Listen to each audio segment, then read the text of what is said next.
We'll always be guided by evidence. Ano? Kilala nyo naman ako, RJ. Ano?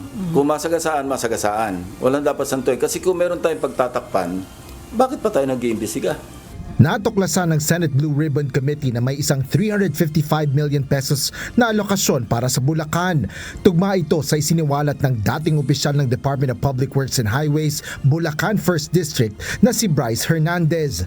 Partikular ito sa pagbibigay niya umano ng lagay kay Senador Jinggoy Estrada mula sa maanumalyang flood control projects. Sa kabila ng pagtanggi ni Estrada sa issue, nagsagawa ng investigasyon si Senate President Pro Tempore Panfilo Lacson na siyang naitalagang bagong chairperson ng komite. Ayon kay Senador Ping Lacson, nakita nila ang naturang 355 million pesos insertion sa 2025 General Appropriations Act o GAA na naaprobahang pambansang budget para sa kasalukuyang taon. We found one. Meron talaga insertion na wala sa House version, pero lumabas ito doon sa after BICAM. So maliwanag na either sa Senate version or sa BICAM yun na insert. Now, we would like to find out, kasi alam nyo naman yung kalakaran sa budget deliberation dito.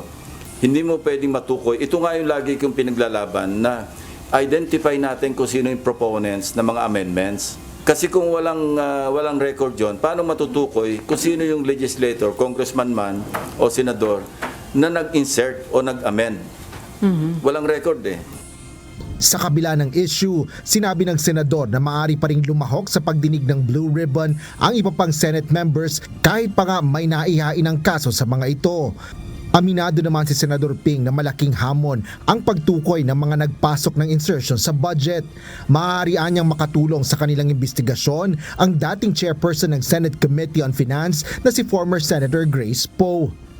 Si Senator Grace Poe para ma-identify kung saan or kung sino yung nag-insert ng 355 billion na yun. Kasi establish na natin na either sa Senate version or sa bicameral, sa BICAM, lumabas bigla yung, kasi wala sa NEP, wala rin sa GAB. Sa nakatakdang pagdinig ng komite sa September 18, sinabi ni Lacson na susundan lang nito ang mga naiwan ni dating Blue Ribbon Chairperson Rodante Marcoleta. Definitely, lalo na sina Bryce Hernandez, lahat sila yung BGC boys. Papatawag namin yon. Sinabi rin ni Senador Ping na kokomprontahin nito sa pagdinig si DPWH Undersecretary Maria Catalina Cabral. Kaugnay ito ng mensahe ng DPWH official na tila nag-aalok umano ng insertion sa panukalang budget. Habang hindi pa anyan nito muna ipatatawag si dating DPWH Secretary Manuel Bonoan. Kung papatawag mo at hindi naman maasikaso, sayang din yung oras ng mga tao eh. Kaya nga, sasalain muna namin. I-calibrate natin para maayos lang yung salansan ng tanungan, pati yung salansan ng mga resource persons. Sa panig ng Senado, sinabi ni Senador Ping Lacson na itutuloy nila ang investigasyon in aid of legislation o para sa pagbubuo o amyenda ng batas. Ngunit anuman anyang ebidensya ang makalap ng Senado ay ibabahagi rin nila ito sa Independent Commission na binuo ng sanghay ng ehekutibo. Asher Cadapan Jr., UNTV News and Rescue.